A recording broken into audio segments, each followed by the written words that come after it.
السلام علیکم، میرا نام خدیجہ ہے اور میں میڈیا اسٹڈیز ڈپارٹمنٹ سے ہوں۔ میرا سوال سر سہیل سے ہے کہ 75 سال سے جو بھی حکومت آتی ہے وہ کہتی ہے اچھا کام ہم نے کیا ہے، اچھا کام ہم کر رہے ہیں، جو برا کام ہوتا ہے اس کی ذمہ داری کوئی کیوں نہیں لیتا، اس کو کوئی آن کیوں نہیں کرتا، جو ملک کی معیشت خراب ہو رہی ہے اس کی ذمہ داری کوئی کیوں نہیں لیتا؟ دیکھیں جی، پہلی تو بات ہے کہ اگر اچھے کام ہوئے ہوتے تو آج پاکستان بہتر حالات میں ہوتا۔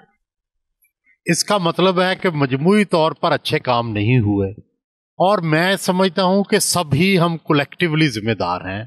میں کسی کو بھی یہ نہیں کہتا کہ یہ بندہ ہی اکیلا ذمہ دار ہے۔ میں سمجھتا ہوں کہ ہم سب ذمہ دار ہیں، سب طبقے ذمہ دار ہیں۔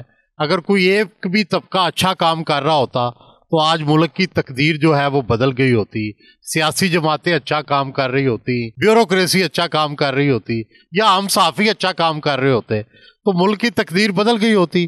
اس کا مطلب ہے کہ ہم سب ایک طرح سے مجرم ہیں، اور سوال یہ ہے کہ اگر ہم سب کولیکٹیولی مجرم ہیں تو اس سے نکلیں کیا؟ دیکھیں، پاکستان کے پاس ایک راستہ موجود ہے جو کہ بہت سے ملکوں کے پاس نہیں ہوتا، اور وہ ہے پاکستان کا آئین، جس پر اتفاق ہے، جس پر اتحاد ہے، جس سے کوئی اختلاف نہیں ہے۔ بس آپ آئین کو پکڑ لیں اور صرف یہ دیکھیں کہ کون آئین پہ چلتا ہے، کون آئین پہ نہیں چلتا۔ بڑا آسان ہے، صحافی کو چیک کرنا ہو آپ نے کہ یہ صحافی ٹھیک ہے یا غلط ہے، بڑا آسان ہے کہ کیا یہ حکومت کے خلاف ہے یا حکومت کے حق میں ہے۔ اگر حکومت کے خلاف ہے تو سمجھے صحیح صحافی ہے، حکومت کے ساتھ مل گیا ہے تو سمجھ لیں کہ چمچہ ہے۔ تو بھائی بنیادی طریقے ہیں چیزوں کو چیک کرنے کے، آپ اس کے مطابق چیک کر لیں، کوئی مشکل تو نہیں ہے یہ۔ جی بیٹا، آپ کا سوال۔ ویسے چودھری منظور صاحب، پھر تو بلاول کو ذمہ داری لینی چاہیے تھی نا 16 مہینوں کی معیشت۔ ہم لیتے ہیں، نہیں لیتے۔ نہیں، ایک سیکنڈ بات سن لینا۔ اب اگر آپ سب کو ایک پلڑے میں ڈال دیں گے، آپ کو کہنا پڑے گا کہ یہ پاکستان پیپلز پارٹی تھی جس نے اس ملک کے اندر آئین بنایا، آپ کو یہ کہنا پڑے گا کہ پاکستان پیپلز پارٹی تھی جس نے دوبارہ پھر اس آئین کو کلین کیا۔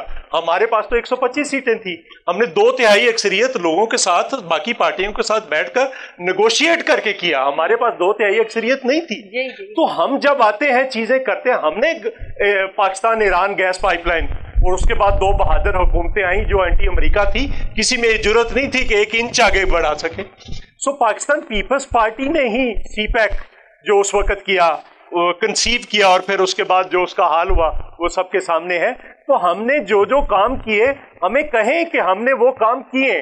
پاکستان کا پرابلم یہ ہے کہ ہم گالی دینے لگتے ہیں تو سب کو، ہمیں کہیں کہ آپ نے یہ کام کیا اور آپ نے یہ کام نہیں کیا، اور باقی جماعتوں کو بھی بتائیں کہ آپ نے یہ کام کیا اور یہ کام نہیں کیا۔ ہمارے پلڑے میں جو غلط ہے وہ ڈالیں، ہم اس کو ایکسپٹ کرنے کے لیے تیار ہیں، لیکن جو ہم نے مائل سٹونز اچیو کیے ہیں ان کو بھی بتائیں لوگوں کو کہ وہ ہم نے کیے ہیں۔ جی سوال آپ کا۔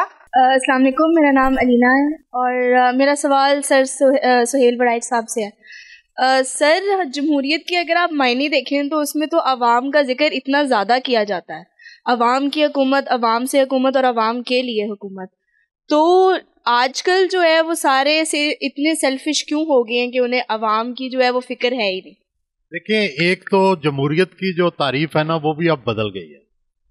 پہلے یہ ہوتی تھی جو آپ کہہ رہی ہیں کہ یہ عوام کی حکومت جس کو عوام ہی چلاتے ہیں، عوام ہی سپورٹ کرتے ہیں، عوام کے لیے ہی ہوتی ہے۔ لیکن اب یہ ہے، یا آج جو مستعمل ہے اس کو بہتر کیا گیا ہے، اس ڈیفینیشن کو، وہ یہ ہے کہ جمہوریت اس حکومت کو کہتے ہیں، ایسے نظام کو کہتے ہیں جس میں میجارٹی کی مرضی کی حکومت ہوتی ہے، لیکن وہ منارٹی کے رائٹس کی حفاظت کرتی ہے۔ اب جو پہلے یہ ہوتا تھا میجارٹیزم، پہلے جمہوریت کو کہتے تھے بس جس کی میجارٹی آ گئی بس اس کو حکومت دے دو، نہیں، اب یہ اصول نہیں مانا جاتا۔ اب اصول یہ ہے کہ حکومت میجارٹی بنائے گی، لیکن جو رہ گئے ہیں، جنہوں نے آپ کے خلاف بھی ووٹ دیا ہے، اس کے مفادات کا تحفظ بھی آپ نے دیکھنا ہے۔ تو جمہوریت کو اب ریفائن کیا گیا ہے کہ یہ ایسی میجارٹی کی حکومت ہے کہ جس میں منارٹی کے رائٹس کا بھی تحفظ کیا جائے گا۔ باقی جو بات ہے، بنیادی بات یہ ہے کہ کمزور سے کمزور جمہوریت جو ہے وہ بھی ڈکٹیٹرشپ سے اچھی ہوتی ہے۔ کیونکہ ڈکٹیٹرشپ میں نہ آپ اپنی مرضی سے بندے کو لاتے ہیں نہ آپ اپنی مرضی سے بھیج سکتے ہیں. کم از کم جمہوریت میں آپ اپنی مرضی سے لاتے ہیں اور جب آپ چاہتے ہیں اس کو بھیج بھی دیتے ہیں. تو اس لیے یہ بہتر نظام ہے. جی آپ کا سوال. السلام علیکم, میرا نام فہد جاوید ہے. میرا آپ نے جو کویشچن کیا تھا اس کا میں آنسر دینا چاہتا ہوں کہ آپ نے پوچھا تھا کہ آپ کس کو ووٹ دیں گے. میں آپ سے پوچھتا ہوں کہ جو میں ووٹ دوں گا کیا اس کو عزت دی جائے گی؟ جیسے نون لیگ کا ایک موٹو تھا کہ ووٹ کو عزت دو. اگر الیکشن آتے ہیں اس سے 6 ماہ یا 7 ماہ پہلے یا سال پہلے ہمیں پتہ چلنا شروع ہو جاتا ہے کہ کون سی پارٹی آگے آ رہی ہے. جیسے اگر ہم 2018 کی بات کریں تو پی ٹی آئی کا بڑا زور تھا. اب فار ایگزامپل میں پی ٹی آئی کو ووٹ دیتا ہوں تو مجھے پتہ لگ رہا ہے کہ پی ٹی آئی کبھی بھی آگے نہیں آئے گی, اس کا ووٹ بینک جتنا مرضی ہو. کیا میں سہیل صاحب سے یہ کویشچن کرتا ہوں کہ کیا پاکستان میں فری اینڈ فیئر الیکشنز کبھی ہو سکتے ہیں؟ اگر میرے ووٹ کو عزت دی جائے گی کبھی, اگر میں ووٹ دے رہا ہوں تو کیا واقعی وہ آگے آئے گی؟ مجھے تو نہیں لگتا. اگر آپ کو لگتا ہے تو آپ پلیز بتائیے. سہیل صاحب ووٹ کو عزت دو کی ذرا ڈیفینیشن بتا دیں. آپ سب لوگ بتائیں کہ ووٹ کو عزت دو کی ڈیفینیشن ایکچولی میں ہے کیا؟ جی دیکھیں, ووٹ کو عزت دو کا تو مطلب یہی ہے کہ جس کی پاپولیرٹی ہے, جس کے ساتھ مقبولیت ہے, اسی کو حکومت ملے. لیکن پاکستان, میں نے پہلے بھی کہا کہ پاکستان ایک پیور ڈیموکریٹک اسٹیٹ نہیں ہے. پاکستان ایک سیکیورٹی اسٹیٹ ہے جہاں پہ کہ اسٹیبلشمنٹ کا عمل دخل ہے پاکستانی سیاست میں. چنانچہ محترمہ بے نظیر بھٹو 1988 میں میجارٹی لے کے جیتی, لیکن ان کو حکومت نہیں دی گئی. اور پہلے طے کیا گیا کہ دفاع, خارجہ اور فائنانس, اس کے 3 وزیر اسٹیبلشمنٹ کے ہوں گے. تب انہیں اقتدار دیا گیا. 1970 میں جو تھا, 1970 میں اسٹیبلشمنٹ چاہتی تھی کہ مشرقی پاکستان میں جماعت اسلامی اور وہاں کی مسلم لیگ جیت جائے, وہاں عوامی لیگ جیت گئی. وہ چاہتے تھے کہ یہاں مغربی پاکستان میں قیوم لیگ جیتے, لیکن یہاں جیت گئی پیپلز پارٹی. تو انہوں نے کیا کیا, 1 سال تک اقتدار ہی نہیں دیا. تو اس وقت پوزیشن یہ ہے کہ مقبولیت اور قبولیت کا کمبینیشن چلے گا, اور جب تک آپ اس کو چینج نہیں کرتے, یہ عوام کی طاقت کر سکتی ہے, انقلاب کر سکتا ہے, یا پھر مقتدرہ خود سوچے کہ ہم پیچھے ہٹ رہے ہیں, تو ابھی تو اس کی صورت نظر نہیں آتی. میں ایک تھوڑی بات کرنا چاہتا ہوں, بڑی امپورٹنٹ بات آپ نے کی. بات یہ ہے کہ ہم بار بار یہ کہتے ہیں, جس طرح ٹھیک کہہ رہے ہیں, جو قبولیت بھی چاہیے. قبولیت سے کیا کسی نے جان چھڑوائی؟ میں آپ کو مثال دیتا ہوں. حالیہ تاریخ میں بولیویا میں 2008 میں ایک گدڑیا تھا, اور وہاں پہ وہاں پہ گورے قابض تھے. اس نے انتخاب لڑا اور وہ جیتا.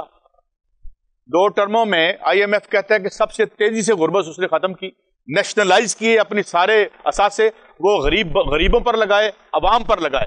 اس کے خلاف کو کروایا امریکہ نے, کو کروا کے ایک گوری عورت کو وہاں بٹھا دیا. یہ ارجنٹائنا بھاگ گیا, ارجنٹائنا سے بیٹھ کے اس نے الیکشن لڑا, جیت کے پھر آ گیا. اس کا بندہ آج پاور میں ہے, جو اس کے وزیر خزانہ تھا, اور دنیا اور اس کے پاس کوئی آئٹم بم نہیں تھا. اور یار مال سارا اندر کر لیتے ہو, اور پھر کہتے ہو. برازیل دیکھ, لولا دیکھ لیں, یا اس کے علاوہ نکولس مدورو دیکھ لیں. اور جب آپ خزانہ اٹھا کے بھاگنا ہے تو پھر وہ آپ کا جوتا لے کے بیٹھیں گے. اور پھر آپ کرتے کیا ہیں, ایک کو کٹ پڑ رہی ہے, ایک تو بتی چک کے کھڑے ہونے کی, جوتی غلط تو نہیں لگ رہی, وہ جوتیاں کھا بیٹھتے ہیں, اگلا آ جاتا ہے, پھر تینوں باری باری ہم مار کھاتے ہیں. Why? Because these are limited companies, not the parties. These are business concerns. میں جس طرح میں نے, یہ کیوں کمزوری ہے آپ کی؟ جب آپ کے پاس نوٹ کا بینک ہوتا ہے نا, پھر ووٹ کا بینک نہیں رہتا آپ کے پاس, مال ہوتا ہے آپ کا. یہ مال سے محبت چھوڑیں اور اس سے اپنا رشتہ توڑیں تو آپ سیاسی لیڈر بنیں گے. اب پولیٹیکل پروسیس کے اندر سے پولیٹیکل سیاسی کارکن معدوم ہوتے چلے جا رہے ہیں. تو اس کو کیسے واپس لایا جائے؟ اگر آپ نے پالیٹکس کو ٹھیک کرنا ہے تو پہلے اس کو ایڈریس کرنا پڑے گا, ورنہ تو کہانی جو ہے وہ سب کے سامنے. رانا صاحب الیکشن لڑ سکتے نے, امیر آدمی نے. میں سمجھتا ہوں کہ یہ ایک کنسرن جو انہوں نے چودھری صاحب نے شو کیا بالکل ٹھیک ہے. سیاست پیسے کے بل بوتے پہ نہیں ہونی چاہیے. میں نے اس کا ایک سلوشن آپ کو بتایا کہ آپ لوکل باڈیز کو انٹروڈیوس کرائیں تاکہ یہ جو لمیٹڈ مواقع ہیں یہ کم از کم 1 لاکھ پہ چلے جائیں. لیکن ادھر ریگولیشن ہونی چاہیے کہ پیسے کے, لیکن دنیا میں بھی ایسے ہے. دیکھیں دنیا میں یہ ہوتا ہے کہ آپ فنڈ ریزنگ کرتے ہیں,